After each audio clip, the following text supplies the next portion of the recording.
देवों के देव महादेव है, जिनका सावन माह में विशेष पूजा पाठ का विधान है। अगर आपकी कोई मन्नत पूरी न हो रही हो या फिर तमाम प्रयासों के बावजूद आपको कार्य में सफलता न मिल रही हो या व्यक्तिगत जीवन में परेशानी चल रही हो, मसलन कोई भी दिक्कत हो, तो परेशान होने के बजाय सावन सोमवार का व्रत करके यहाँ बताई गई व्रत कथा का पाठ करें।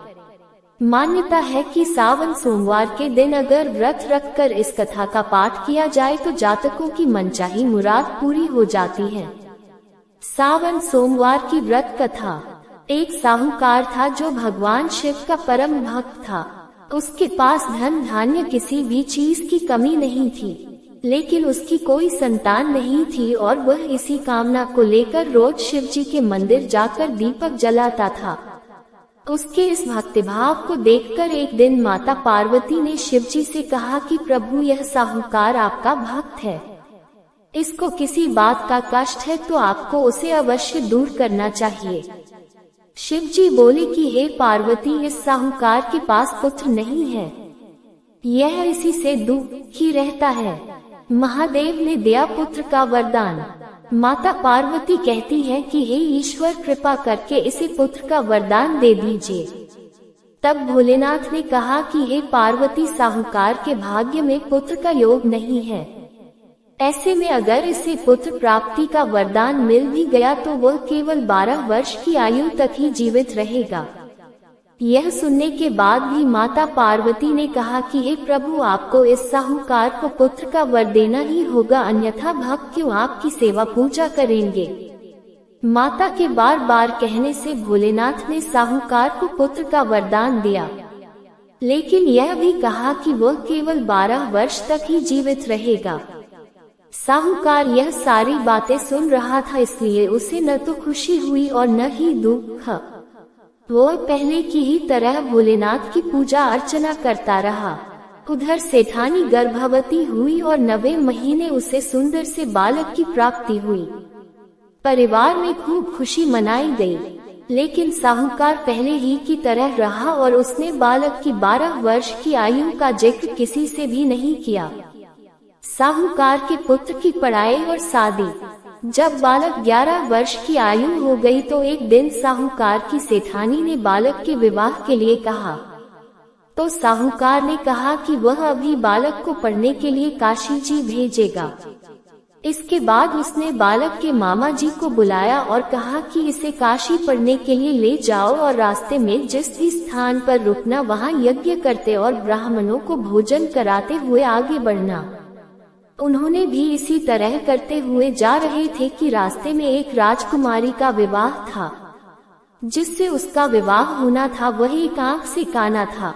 तो उसके पिता ने जब अति सुंदर साहूकार के बेटे को देखा तो उनके मन में आया कि क्यों न इसे ही घोड़ी पर बिठाकर शादी के सारे कार्य संपन्न करा लिए जाएं। तो उन्होंने मामा से बात की और कहा कि इसके बदले में वह खूब धन देंगे, तो वह भी राजी हो गए। इसके बाद साहूकार का बेटा विवाह की वेदी पर बैठा और जब विवाह कार्य संपन्न हो गए तो जाने से पहले उसने राजकुमारी की चुंदरी के पल्ले पर लिखा कि तेरा विवाह तो मेरे साथ हुआ, लेकिन जिस राजकुमार के साथ भेजेंगे वह तो एक आंख का काना है। इसके बाद वह अपने मामा के साथ काशी के लिए चला गया। उधर जब राजकुमारी ने अपनी चुनरी पर यह लिखा हुआ पाया तो उसने राजकुमार के साथ जाने से मना कर दिया। तो राजा ने भी अपनी पुत्री को बारात के साथ विदा नहीं किया। बारात वापस लौट गई। उधर मामा और भांजे काशी जी पहुँच गए थे। महादेव ने दिया जीवन दान। एक दिन जब मामा ने यज्ञ रखा था और भांजा बहुत देर तक बाहर नहीं आया तो मामा ने अंदर जाकर देखा तो भांजे के प्राण निकल चुके थे। वह बहुत परेशान हुए, लेकिन सोचा कि अभी रोना पीटना मचाया तो ब्राह्मण चले जाएंगे और यज्ञ का कार्य अधूरा रह जाएगा। जब यज्ञ संपन्न हुआ तो मामा ने रोना पीटना शुरू किया।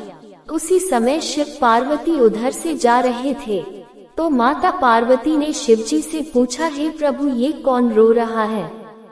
तभी उन्हें पता चलता है कि यह तो भोलेनाथ के आशीर्वाद से जन्मा साहूकार का पुत्र है। तब माता पार्वती कहती है कि हे स्वामी, इसे जीवित कर दे, अन्यथा रोते रोते इसके माता पिता के प्राण निकल जाएंगे। तब भोलेनाथ ने कहा कि हे पार्वती, इसकी आयु इतनी ही थी सो वह भोग चुका। लेकिन पार्वती के बार बार आग्रह करने पर भोलेनाथ ने उसे जीवित कर दिया। लड़का ओम नमः शिवाय करते हुए जी उठा और मामा भांजे दोनों ने ईश्वर को धन्यवाद दिया और अपनी नगरी की ओर लौटे। रास्ते में वही नगर पड़ा और राजकुमारी ने उन्हें पहचान लिया। तब राजा ने राजकुमारी को साहूकार के बेटे के साथ बहुत सारे धन धान्य के साथ विदा किया। उधर साहूकार और उसकी पत्नी छत पर बैठे थे। उन्होंने यह प्रण कर रखा था कि यदि उनका पुत्र सकुशल न लौटा तो वह छत से कूदकर अपने प्राण त्याग देंगे। तभी लड़के के मामा ने आकर साहूकार के बेटे और बहू के आने का समाचार सुनाया, लेकिन वे नहीं माने तो मामा ने शपथ पूर्वक कहा। तब तो दोनों को विश्वास हो गया और दोनों ने अपने बेटे बहू का स्वागत किया। उसी रात साहूकार को स्वप्न में शिवजी ने दर्शन दिया और कहा कि तुम्हारे पूजन से मैं प्रसन्न हुआ। इसी प्रकार जो भी व्यक्ति इस कथा को पढ़ेगा या सुनेगा उसके समस्त दुख दूर हो जाएंगे और मनोवांछित सभी कामनाओं की पूर्ति होगी। हर हर महादेव। ओम नमः शिवाय।